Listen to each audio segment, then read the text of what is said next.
먼저 한빛교회 교성 헌신예배의 말씀을 전할 수 있도록 이렇게 초청해 주셔서 감사합니다. 저는 사실 감격스럽습니다. 왜냐하면 우리 이광인 집사님하고 잘 아는 사이인데 배구로 이렇게 친해졌어요. 이광인 집사님은 세터 공을 올려주면 저는 이제 레프트 공격수, 공격 딱 하고 우리 익산시 대표로 가서 이렇게 경기를 했었는데, 오늘 이렇게 교회에서 이렇게 사회자로 이렇게 토스를 해주시고 제가 또 말씀으로 공격할 수 있게 되어서 얼마나 감격스러운지 모르겠습니다. 네. 그리고 여기 우리 신승정 장로님 계신데 저도 이렇게 보다가 명단 보고 깜짝 놀랐습니다. 저 이리부성초등학교 교사였습니다. 저 교사일 때 교장 선생님이셨거든요. 예, 장로님 반갑습니다. 예, 이렇게 목사가 됐습니다. 이제 듣다 보면 조금 헷갈리실 거예요. 뭐 교사였다가 뭐 목사였다가. 그래서 제 소개를 좀 드리는 것이 예의인 것 같아서 소개를 좀 드리도록 하겠습니다. 그냥 드리기 좀 그렇고 새롭게 소개를 할 텐데, 제가 여기에다가 저에 대한 3가지 사실을 이렇게 적어놨어요. 이 중에 거짓인 게 하나 있습니다. 우리 성도님들 거짓인 것을 하나 골라주십시오. 맞추신 분은 우리 이광윤 집사님이 그 중에 한 분에게 커피를 사주실 겁니다. 돈이 없으면 저한테 청구하십시오. 에듀파인으로 해가지고 이렇게 결제 올리고 원인행위해서 영수증 첨부하면 제가 드리도록 하겠습니다. 첫 번째, 저는 여기 춘포에 가면 쌍등이라고 있습니다. 거기에 가면 성민성결교회가 있어요. 거기가 제 모교회거든요. 근데 거기가 성결교단입니다. 그래서 대학교를 졸업할 때 서울신학대학원, 거기가 이제 성결교단에서 운영하는 신학대학원입니다. 거기에 가서 졸업을 했습니다. 두 번째, 여기 익산에 평화동이 있죠. 전주에도 평화동이 있습니다. 전주 평화초등학교 현재 교감입니다. 세 번째, 지금 전주 효자동에 가면 소도프라자라고 있습니다. 11층짜리 건물인데 11층에 수영장이 옛날에 있었어요. 근데 그 수영장을 사서 거기에 교회가 세워졌는데 전주 사랑의 교회라고는 교회가 있습니다. 거기에 현재 청년부 담당 목사를 하고 있습니다. 3가지 다 보고 아멘하면 안 됩니다. 이 중에 하나는 거짓입니다. 자, 결정하셨나요? 그냥 찍으세요. 1번이 거짓말인 것 같다. 아무도 없으시네요. 한 분 여기 계시고, 나 2번이 좀 거짓인 것 같다. 많이 드셨네요. 왜 이렇게 많이 드시지? 세 번째, 전주 사랑에게 청년부 담당 목사이다. 세 번째, 맞는 것 같고 내리시고, 이제 손을 안 드신 분은 기권이기 때문에 기회가 없습니다. 정답은 30초 뒤에 공개하겠습니다. 제가 교대 4학년 때 전주교대를 나왔거든요. 4학년 때 예배를 마치고 주기도문을 하지 않습니까? 주기도문을 외치는데, 하늘에 계신 우리 아버지여, 이름이 거룩히 여김을 받으시오며 나라가 임하시며 뜻이 하늘에서 이루어진 것 같이 땅에서도 이루어지이다. 이 기도를 하는데 제 마음속에 음성이 하나 들렸어요. 정말이니? 하나님 무슨 소리세요? 뜻이 하늘에서 이루어진 것 같이 땅에서도 이루어지는 게 저의 소원입니다. 정말이니? 처음에는 좀 왜 자꾸 이런 걸 내 마음속에 이렇게 있지? 뿌리치고 싶었어요. 근데 여러분, 일주일에 주기도문 우리가 몇 번 할까요? 저 그때 새벽기도 난 드렸거든요. 새벽기도, 주일 오후 예배, 오전 예배, 그 다음에 수요 예배. 주기도문을 할 때마다 뜻이 하늘에서 이루어진 것 같이 땅에서도 이루어지다. 그 뒤에 일용할 양식을 주옵시고를 못 하겠는 거예요. 정말이니? 네, 하나님 그렇습니다. 내가 할 수 없겠니? 하나님 무슨 소리세요? 그러다가 마지막에 하도 그렇게 반복되니까, 하나님 그럼 제가 하겠습니다 라고 결단하고 신학을 공부하기로 마음을 먹었습니다. 그래서 서울신학대학원에 입학을 했고, 그래서 1년 동안 공부를 열심히 했습니다. 지금 1번이 맞는 것 같기도 하고, 그죠? 거기서 1년간 공부했는데 1년 뒤에 제가 깨달은 게 뭐가 있냐면, 하나님의 뜻을 이 땅 가운데 이루게 하는 방법이 교회 목회만 있는 게 아니다라는 것을 제 마음속에 깨달았습니다. 삶의 현장에서 사람들과 함께 뒤엉켜 살면서 그곳에서 하나님의 그 사랑과 하나님의 공의를 실천하고 드러내는 그 삶이 뜻이 하늘에서 이루어지는 것 같이 땅에서도 이루어지는 것 아닐까라는 생각이 들었습니다. 그래서 서울신학대학원을 1년 다니고 포기했습니다. 그럼 정답은 몇 번이죠? 1번입니다. 잘 기억했다가 커피 한 잔. 커피 싫어하시면 쌍화탕 드셔도 됩니다. 그래서 포기하고 임용고시를 다시 봤습니다.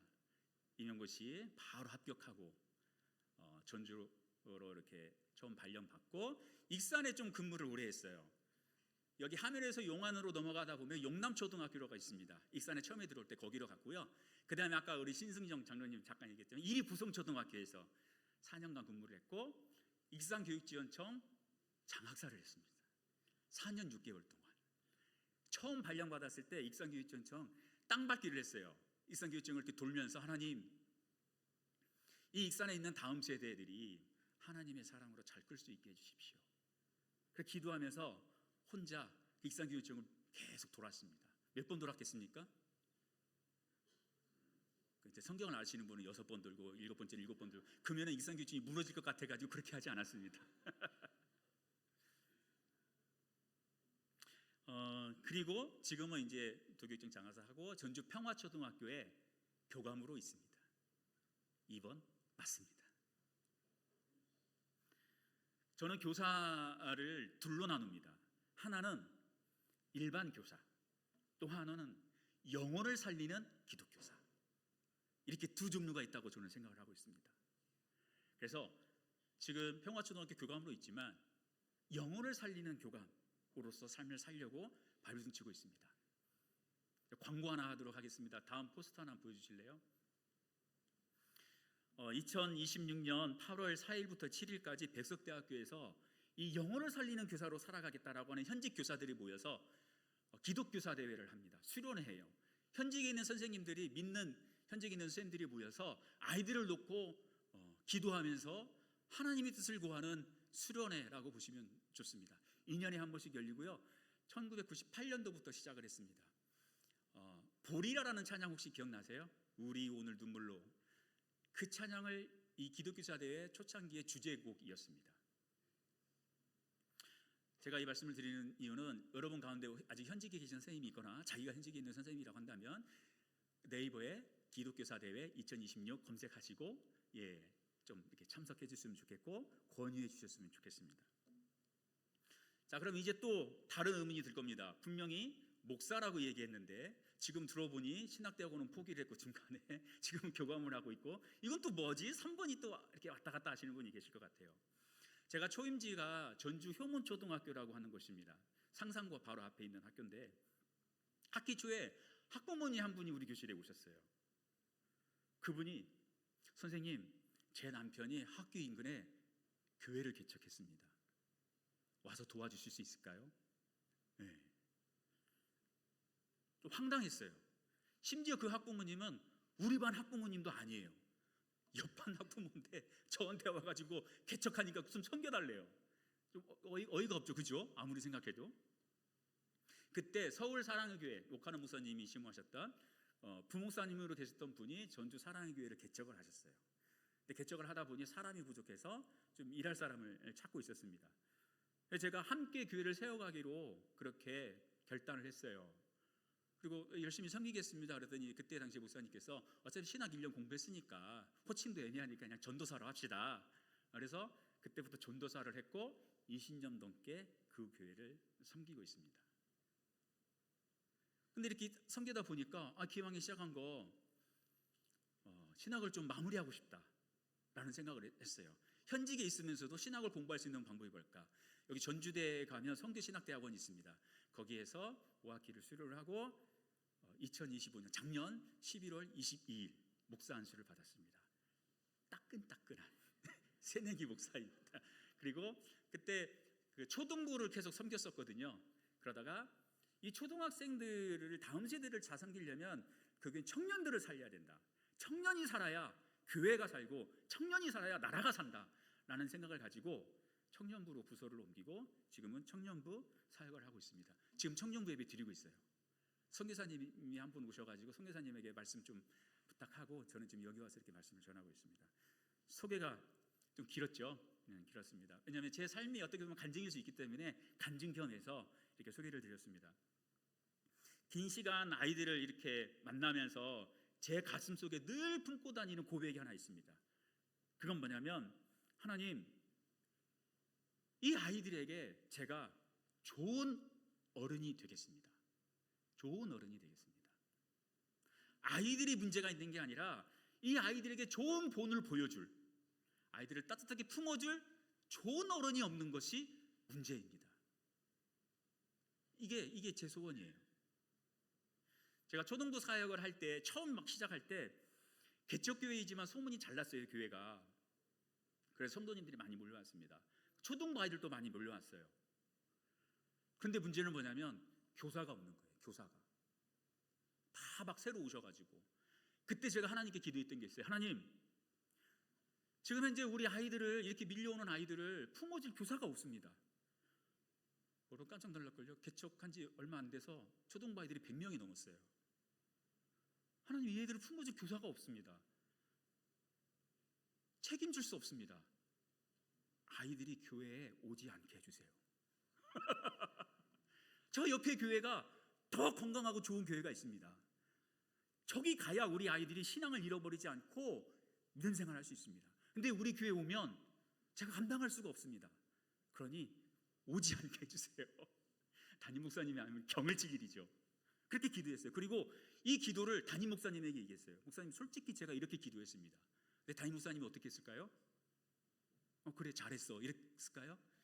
걱정하지 마, 교사 보내줄게. 그래가지고 그때 당시 제자훈련하고 사역훈련 하는 분들이 계셨거든요. 장로님도 막 제자훈련하고 막 이럴 때 70 먹은 막 어르신들 계신데 다 교사로 보냈어요. 제자훈련, 사역훈련 수료하려면 다 교사 1년 이상은 하십시오. 그래서 교사들을 다 지원하게 해주셨습니다. 그러면서 제가 생각한 게 뭐냐면, 숫자가 중요한 게 아니라 한 영혼 한 영혼, 그 한 영혼 한 영혼이 정말 귀하다는 생각을 했습니다. 우리 아이들 곁에는 아이들을 사랑해줄 좋은 어른이 있어야 됩니다. 그래야 아이들도 좋은 사람, 좋은 그리스도인으로 자랄 수 있습니다. 오늘 교사 헌신 예배를 드리시는 교사 여러분, 그리고 성도 여러분, 동일한 마음으로 간곡히 부탁드리고 싶습니다. 우리 아이들에게 좋은 어른이 되어주십시오. 좋은 교사가 되어주십시오. 이게 제 제목입니다. 설교의 제목이 상당히 장황하게 길었죠, 설명이. 우리 옆 사람한테 한번 얘기해 볼까요? 좋은 어른이 되어줍시다. 네, 우리 옆에 계신 교사니까 또 좋은 교사가 되어줍시다. 자, 그렇다면 좋은 어른이란 어떤 어른일까요? 좋은 교사는 어떤 교사일까요? 오늘 본문 말씀을 통해서 살펴보도록 하겠습니다. 첫 번째는 뭐냐면, 믿음을 전수해주는 어른이 좋은 어른입니다. 네. 우리 옆 사람한테, 또 아까 잠깐 인사한 분한테 믿음을 전수해주는 좋은 어른이 되어줍시다. 네. 이미 좋은 어른이신데 다시 또 다짐하는 거죠. 네. 오늘 본문 말씀을 보면 여호수아와 이스라엘 백성들이 40년의 광야 생활을 이제 끝내고 마침내 약속의 땅 가나안 땅으로 들어가는 초입에 있어요. 근데 그 앞에 넘실거리는 요단강이 기다리고 있습니다. 마침 또 추수할 때예요. 그래서 그 제방이 넘치는 정도로 가득 찼던 시기였습니다. 그러나 하나님의 말씀을 의지해서 언약궤를 맨 제사장들이 발을 담그자 물이 그치고 백성들은 마른 땅을 밟듯 요단강을 건널 수가 있었습니다. 이 위대한 기적 직후에 하나님께서 독특한 명령을 하나 내리세요. 그건 뭐냐면 3절 말씀입니다. 우리 3절 말씀을 같이 한번 읽어보도록 하겠습니다. 같이 읽겠습니다. 시작. 그들에게 명령하여 이르기를, 요단 가운데 제사장들이 발이 굳게 선 그곳에서 돌 12를 택하여 그것을 가져다가 오늘 밤 너희가 유숙할 그곳에 두게 하라 하시니라. 아멘. 하나님께서 왜 강 바닥에 있던 돌 12개를 가져오라고 하셨을까? 이게 제가 갖는 질문이었어요. 왜 이 명령을 하셨을까? 자, 자녀들이 그 돌을 보고 질문을 하겠죠. 아빠, 엄마, 이 돌이 무슨 돌이에요? 그럴 때 이렇게 부모 세대들이 이야기를 하겠죠. 우리가 언약궤를 메고 요단강을 건널 때 하나님의 은혜로, 하나님의 역사하심으로 강물이 끊어지고 우리가 마른 땅을 밟듯 이 강을 건널 수 있었다. 믿음의 역사를 기억하고 영원히 기념으로 삼기 위해서 하나님께서 그 12를 취하라고 한 거예요. 자, 이스라엘 백성들은 요단강이 갈라지는 기적을 경험했습니다. 믿음의 귀한 체험을 했어요.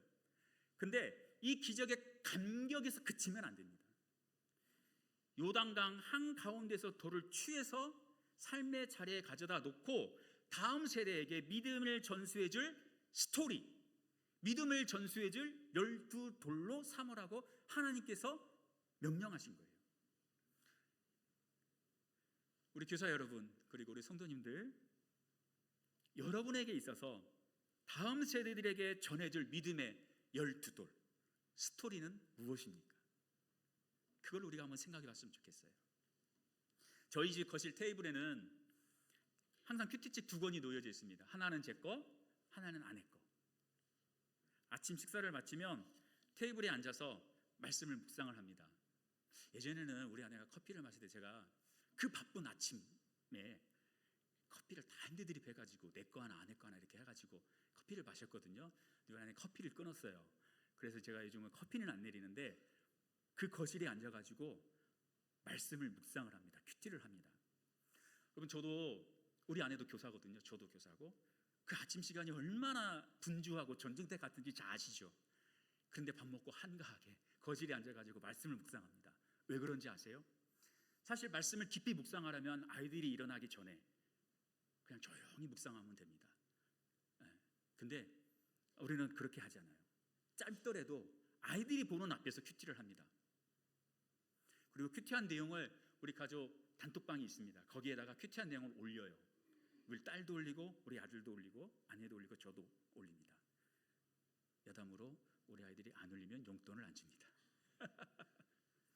왜 이렇게 하냐면 매일 밥을 먹듯 하나님의 말씀을 묵상하는 이 어른들의 뒷모습을 우리 아이들에게 보여주고 싶은 거예요. 그게 우리 가정의, 우리 아내와 저의 믿음의 스토리예요. 믿음의 12돌이에요. 나만 신앙생활 잘하면 안 되잖아요. 보여줘야죠. 가르쳐야죠. 성경을 보면 이 믿음의 스토리를 다음 세대에게 잘 전수해준 대표적인 믿음의 사람이 있습니다. 가문이 있습니다. 바로 디모데의 가정입니다. 바울인 디모데 후서 1장 5절에 디모데를 향해서 이렇게 기록을 하고 있습니다. 우리 같이 한번 읽어보도록 하겠습니다. 같이 읽겠습니다. 시작. 이는 내 속에 거짓이 없는 믿음이 있음을 생각함이라. 이 믿음은 먼저 내 외조모 로이스와 내 어머니 유니게 속에 있더니 내 속에도 있는 줄을 확신하노라. 아멘.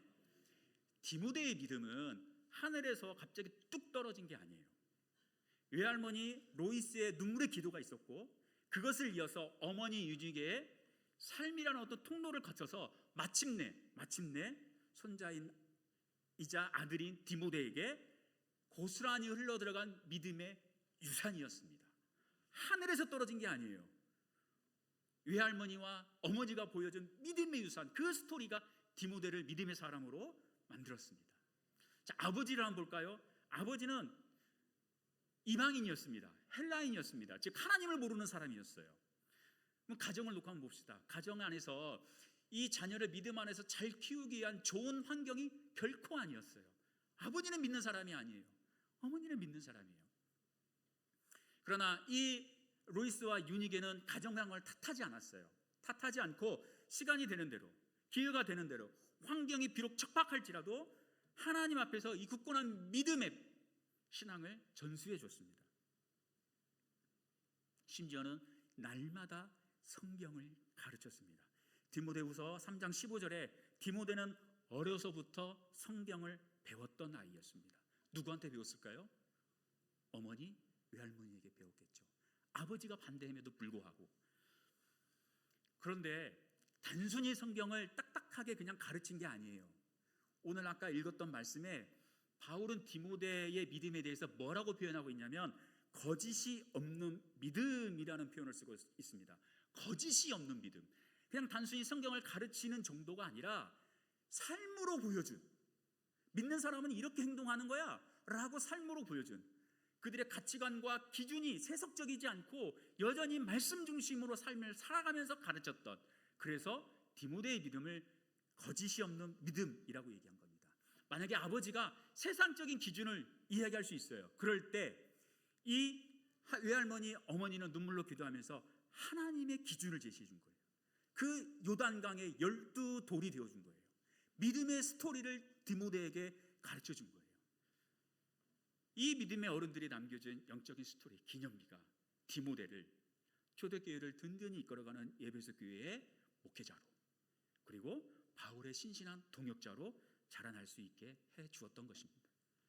오늘 헌신을 다짐하는 교사 여러분, 그리고 우리 이리 한빛교회 성도님들, 우리 아이들에게 외할머니 로이스, 어머니 윤예계가 필요합니다. 매주일 눈물로 아이들을 맞이하는 우리 교사 여러분, 여러분이 우리 아이들의 로이스, 윤예계가 되어주셔야 됩니다. 그리고 우리 어르신들이 우리 다음 세대들에게 로이스, 윤예계 같은 그런 믿음의 어른들이 되어주셔야 됩니다. 환경을 뛰어넘는 이 거짓 없는 믿음의 스토리를 우리 아이들의 가슴에 심어줄 때 우리 아이들이 디모데와 같은 제2의 디모데가 자라날 수 있습니다. 두 번째 보고 싶은 건 독특한 또 앞에 수식어가 하나 붙습니다. 그건 뭐냐면 유숙하는 그곳이라는 표현이 나옵니다. 오늘 밤 너희가 유숙할 그곳에 두라고 얘기를 하고 있습니다. 저는 여기에서 유숙할 그곳, 이 단어에 주목하고 싶습니다. 두 번째 얘기하고 싶은 건 이겁니다. 유숙하는 그곳에서 삶으로 보여줍시다. 그게 좋은 어른이에요.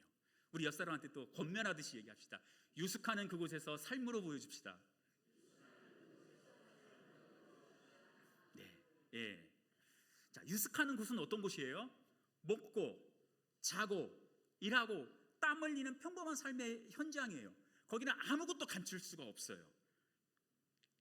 거룩한 척 할 수도 없어요. 그냥 있는 그대로의 모습을 보여주는 현장이 유숙하는 그곳이에요.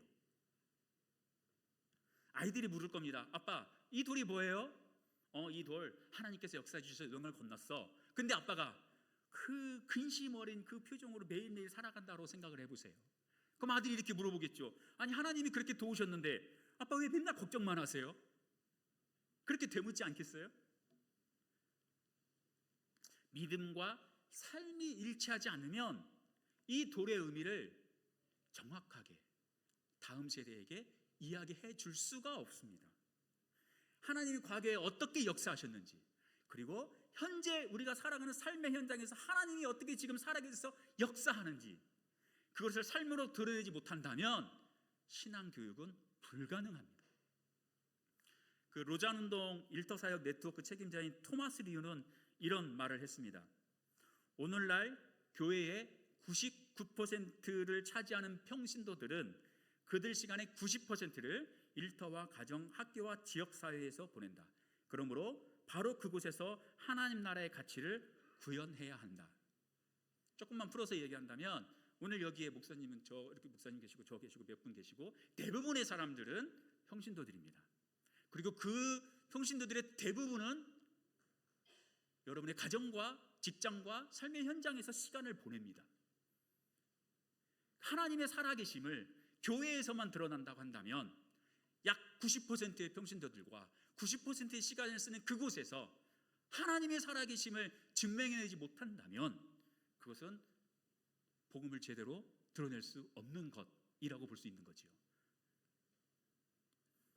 주일과 월요일 사이의 간격, 일과 신앙 사이의 간격, 교회와 가정 사이의 간극, 이런 것들을 극복해야 한다라고 강조를 하고 있습니다. 우리 성도 여러분, 그리고 우리 귀하신 교사 우리 선생님들, 주일에 교회에서 은혜를 받으셨다면 그 은혜의 돌을 가지고 여러분이 유숙하는 그 삶의 현장으로 가셔야 됩니다. 교회에서 제자의 삶을 살려고 몸부림치는 것도 중요하지만 더 중요한 것은 가정과 세상 속에서도 그렇게 살아내야 합니다.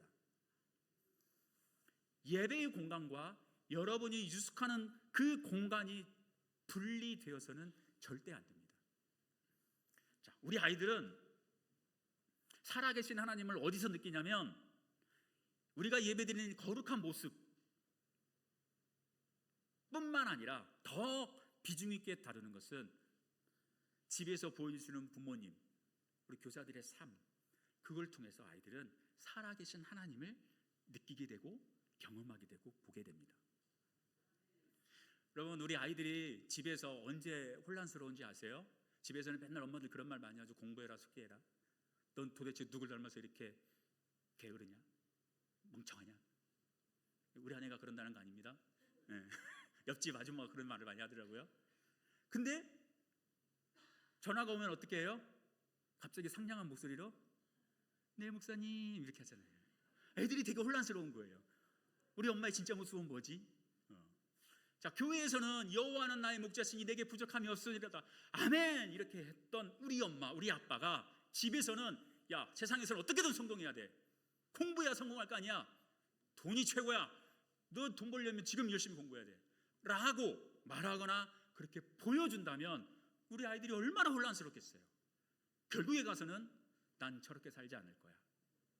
뭐 살아계신 하나님이 어디 있어? 그렇게 하고 믿음을 버리진 않을까요? 우리 사랑하는 교사 여러분, 유숙하는 그곳에서 좋은 어른이 되어 주십시오. 말이 아니라 삶으로 가르치는 교사가 되어 주십시오. 성경에서 일상의 현장에 유숙하는 그곳에서 삶과 신앙을 일치시킨 대표적인 인물로 저는 다니엘을 뽑고 싶습니다. 다니엘. 그가 살아야 했던 유숙하는 그곳은 온갖 음모가 판치는 이방 나라 바벨론의 왕궁이었습니다. 정적들이 다니엘을 제거하려고 해서 그의 일상과 업무 처리를 현미경으로 들여다보듯이 자세히 들여다봤어요. 그런데 다니엘 6장 4절에 그들의 두 손 두 발 다 든 고백이 나옵니다. 4절 말씀 같이 한번 보도록 할게요. 같이 읽겠습니다. 시작. 이에 총리들과 고관들이 국사에 대하여 다니엘을 고발할 근거를 찾고자 하였으나 아무 근거, 아무 허물도 찾지 못하였으니 이는 그가 충성되어 아무 그릇됨도 없고 아무 허물도 없음이었더라. 아멘. 다니엘을 고발할 거를 찾으려고 했어요. 탈탈 털었어요. 아무것도 안 나오는 거예요. 아무것도 안 나와요. 어떻게 이럴 수 있죠? 어떻게 이럴 수 있죠? 다니엘은 예배당 안에서만 거룩한 척하면서 산 게 아니에요. 일상과 신앙의 간격이 없이 삶의 현장에서 하나님을 의식하면서 정직하게 살았습니다. 이 정적들은 결국 그의 일상을 가지고는 다니엘을 무너뜨릴 수 없다라고 판단해서 그가 기도하는 사람이라는 그 기도를 가지고 다니엘을 넘어뜨리려고 했습니다. 그래서 다니엘이 사자굴에 던져졌을 때 이방 나라 바벨론의 그 왕 다리오 왕이 달려와서 다니엘을 찾습니다. 우리 20절 말씀 같이 한번 읽어보겠습니다. 자, 왕이 다니엘을 어떻게 표현하고 있는가 한번 보십시오. 같이 읽겠습니다. 시작. 다니엘이 든 굴에 가까이 이르러서 슬피 소리질러 다니엘에게 묻되 살아계시는 하나님의 종 다니엘아, 내가 항상 섬기는 내 하나님이 사자들에게서 능히 너를 구원하였느니라 하니라. 아멘. 다리오 왕은 하나님을 모르는 왕이에요.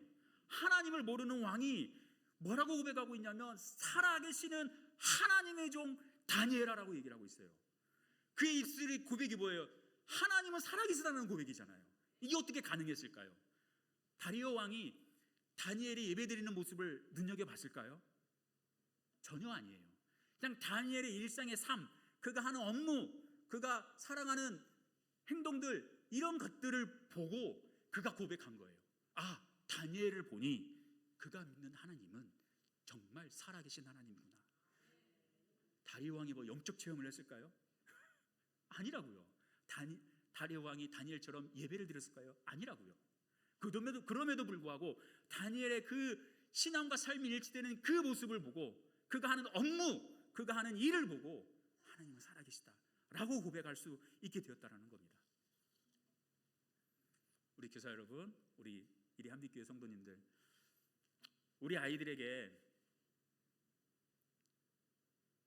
주일에 듣는 교사의 말, 이게 아니라 월요일부터 토요일까지 우리가 유숙하는 그 삶의 현장에서 우리가 살아가는 삶의 모습을 보고 우리 아이들은 살아계신 하나님을 느끼게 되고 보게 됩니다. 우리의 진짜 삶을 보면서 하나님을 발견하게 됩니다. 교회에서는 거룩하지만 삶의 자리에선 세상 사람과 똑같이 살아간다면 우리 아이들은 결코 하나님을 보지 못합니다.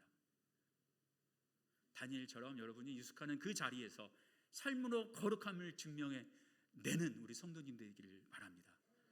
그렇다고 해서 제가 교회에서 드리는 이 거룩한 예배를 무시하는 게 아닙니다. 여러분이 삶의 현장에서 말씀대로 살아가는 그 힘은 어디서 오냐면 이곳에서 나옵니다. 그런데 여기에서 멈추면 안 된다는 걸 강조하는 거지, 지금 드리는 예배를 등한시하자, 절대 아닙니다. 이거 없이 우리가 삶의 현장에서 어떻게 하나님의 말씀을 살아낼 수 있겠습니까? 우리가 얼마나 악한지 다 아시잖아요. 우리가 얼마나 약한지 다 아시잖아요. 조금만 생각하면 악한 것 생각하고 조금만 생각하면 죄를 생각하는 연약한 우리예요. 그 삶의 현장에서 하나님 말씀대로 살아가려면 하나님의 말씀의 능력이 있어야 되죠. 하나님께 예배드리는 그 예배자의 모습이 있어야 가능한 거죠. 그래서 여러분의 삶을 보고 우리 아이들이 이렇게 고백했으면 좋겠어요. 우리 선생님이 섬기는 그 하나님이 정말 살아계시는구나. 정말 살아계시는구나. 그런 고백이 터져나왔으면 좋겠고, 우리 이리 한빛교회 우리 성도님들의 삶을 통해서도 여러분의 지인들이, 여러분의 다음 세대들이 저 집사님, 저 장로님, 저 권사님의 모습을 보니 하나님은 살아계시는구나 라고 고백하는 그런 성도님 되시기를 축원드립니다. 이제 말씀을 맺겠습니다. 우리 사랑하는 이리 한빛교회 성도님들, 그리고 우리 교사 여러분, 아이들에게 참으로 좋은 어른, 좋은 교사가 되어주시기를 다시 한번 간곡히 부탁드립니다. 요즘 교회마다 주일학교 학생들이 줄어들고 청년들이 없다는 안타까운 소리가 들립니다. 자랑 같지만 저희 청년부 50명이 넘었습니다. 와, 청년들이 그렇게 많아요. 얼마나 감사한지 모르겠어요. 한 3년 전에 처음 맡았을 때 20명이었거든요. 와, 역행하고 있어요. 역주행하고 있습니다. 제가 준비가 안 돼 있으면 하나님 보내지 말아주세요 라고 막 기도합니다. 그런데 내가 영적 충만하면 하나님 보내주세요, 됐습니다. 지금 멈춰 있어요. 제가 좀 기도를 많이 해야 될 것 같습니다. 여러분, 실제로 국가적인 저출산으로 해서 학령기 인구 자체가 감소하고 있어요. 앞으로 이 현상은 더욱 심해질 겁니다. 분명히 심해질 거예요. 여러분 가운데 예전에 어떤 영적 부흥기 100명씩 몰려오고 막 초등학생들이 막 밀려오고 담세들이 밀려오고 이런 시기가 어쩌면 안 오거나 더딜 수도 있습니다. 제가 지금 전주 평화초등학교 교감으로 있는데 보통 한 학년에 30명씩이었거든요. 근데 이번에 1학년이 7명 들어왔어요. 전주 시내에 있는 학교인데도 불구하고 그렇게 학생 수가 감소하고 있습니다. 저기 전주에 가면 혁신도시 막 그런 큰 학교들 있잖아요. 6학년부터 이렇게 보면은 1학년들은 점점 줄어들고 있습니다. 그 번화가인데도 불구하고 점점 줄어들고 있어요. 이거는 정말 기하급수적으로 계속 줄어들 겁니다. 이때 필요한 게 뭘까요? 이때 필요한 게 뭘까요? 정말 우리에게 필요한 건 뭐냐면 숫자가 아닙니다. 한 영혼을 향한 집중입니다. 이럴 때일수록 더욱더 본질에 집중하고 나에게 맡겨진 그 한 영혼을 위해서 눈물로 기도하고 어떻게든 책임지려고 하는 그 뜨거움이 우리 안에 있어야만이 이 어려움을, 이 위기를 돌파할 수가 있습니다. 제가 근무하는 학교에 어머니가 우즈베키스탄인 다문화 가정의 아이가 있습니다. 지금은 4학년인데 이 아이가 1학년 때부터 수시로 아이들을 때리고 학교를 온통 시끄럽게 만드는 아이입니다. 지금 1학기인데 얼마 전에 학교폭력 가해자로 신고가 들어왔어요. 언제 어디서 대형 학교폭력 사건이 터질지 몰라서 늘 사르는 판을 걷는 그런 상황 속에 있습니다. 우리 선생님들이 더욱더 긴장하고 있는 아이인데 제가 오늘 기도하는데 하나님, 제가 이 아이를 포기할 수 없습니다. 선생님들은 참 품기 힘들어요. 그러나 교감인 저는 어떻게든 이 아이를 품겠습니다. 왜요? 저는 영혼을 살리는 교사이기 때문에. 남들은 포기해도 얘는 정말 안 맡았으면 좋겠어 하는 아이여도 나는 아무리 이 아이가 힘들게 하는 아이일지라도 이 한 영혼을 위해서 예수 그리스도께서 십자가에서 죽었잖아요. 근데 내가 이 아이를 어떻게 포기할 수 있어요? 다 포기하더라도 나라도 품어줘야 되겠다. 그런 마음으로 이 아이를 품고 기도하기 시작을 했습니다. 근데 이 아이가 축구를 엄청 좋아해요. 이번 월드컵 보면서 우즈베키스탄 월드컵에 나갔잖아요. 내가 이 아이한테 물어봤어. 너 어느 팀 응원하니? 우즈베키스탄이냐 대한민국이냐? 이런 거 질문하면 안 되는 참 짓궂죠 제가. 둘 다 응원해요. 야, 두 팀이 붙으면 어디 응원할래? 그런 거 하면 안 되는데 제가 엄마가 좋아 아빠가 좋아 이런 질문이잖아요. 그래서 이 아이를 올해 작년부터 축구를 좋아한다고 그래서 여기 전주 월드컵 경기장 그 전북 현대 축구하면 제가 이 아이를 데리고 갑니다. 밥도 먹여주고 다 픽업해가지고 데려다주고 다시 또 집에다 데려다주고. 저는 이 아이에게 교회 다녀라 예수님 믿어라 이런 종교적인 말을 한 적이 없어요. 그냥 이 아이들을 내 삶으로 내 사랑으로 품어줘야 되겠다 그 생각만 가지고 있었습니다. 근데 여러분 아이들이 눈치가 엄청 빠른 거 아시죠? 기가 막히게 빠릅니다. 아마 그 애도 그랬을 거예요. 우리 교환쌤이 왜 나를 이렇게 데려오지? 나를 사랑해서? 그건 아닌 것 같고 내가 뭘 잘해서? 그건 더더욱 아닌 것 같고 뭔가 있는데 냄새를 맡은 거죠. 그러더니 올 초에 이 아이가 차에서 뭐라고 얘기했냐면 교감생님 저 요즘 교회 다녀요. 뜬금없이 제 차에다가 뭘 해놨나? 이 아이가 그렇게 얘기해요. 방학 때마다 친척들이 있는 우즈베키스탄에 가는데 모두 이슬람을 믿어요. 근데 선생님 저 안 갔어요. 그 얘기를 저한테 하는 거예요. 물어보지도 않았고 뭐 그런 거를 언지도 주지 않았는데 제 가슴이 뭉클했습니다. 1년의 시간이 헛되지 않았구나. 그래서 그 아이와 손을 잡고 그 아이를 이렇게 격려해 줬습니다. 그래 교회 열심히 다니고 엄마와 그 엄마의 가족들을 위해서 그렇게 기도해 주는 멋진 사람이 좀 되었으면 좋겠다. 그리고 그날 이후에 제 마음속에 이 거룩한 꿈이 하나 생겼어요. 제가 기도하는 게 있어요. 뭐냐면 자, 모두가 손가락질하고 포기하려 했던 그 문제의 아이, 이 아이가 훗날 자라서 이슬람 땅인 우즈베키스탄에 들어가서 복음을 전하는 선교사가 되었으면 좋겠다. 아멘. 이 기도가 나오는 거예요. 처음부터 제가 그걸 생각하고 이 아이를 접근한 게 아니에요. 그냥 다 포기하는데 나는 이 아이를 영혼을 살리는 이 교사로 내가 섰는데 품어줘야지, 나라도 품어줘야 돼 했는데 하나님이 이 거룩한 기대, 소명을 저에게 주신 거예요. 주일학교 위기는 아이들의 숫자가 줄어든다라는 거에 있지 않습니다. 한 영혼을 위해서 기도하고 품어주는 좋은 어른이 줄어드는 데 있습니다. 말로만 예수를 가르치지 말고 여러분의 시간과 물질과 사랑을 쏟아서 우리 아이들에게 좋은 어른의 모습을 보여주셨으면 좋겠습니다. 우리가 포기하지 않고 심은 그 작은 사랑의 씨앗 하나가 훗날 이 아이가 이 세상을 흔들 제2의 다니엘, 제2의 디모다가 되어서 열방을 치유할 하나님의 사람을 키워낼 줄로 믿습니다. 여러분, 하나님은 이런 좋은 어른이 많은 교회에 다음 세대를 맡기지 않겠어요? 하나님 입장에서 생각해 보세요. 야, 여기에 이 너무 사랑하는 이 다음 세대를 맡겨도 될 만한 교회가 여기 있구나. 그럼 하나님께서 보내주시겠죠. 전 그런 기대와 소망함이 있어요. 좋은 어른이 많아지면 다음 세대가 밀려듭니다. 이게 영적인 선순환이라고 저는 생각을 해요. 그 영광스러운 사명 앞에 기꺼이 헌신한 우리 교사, 우리 분들과 그리고 성도님들 되시기를 주님의 이름으로 간절히 축원합니다. 아멘.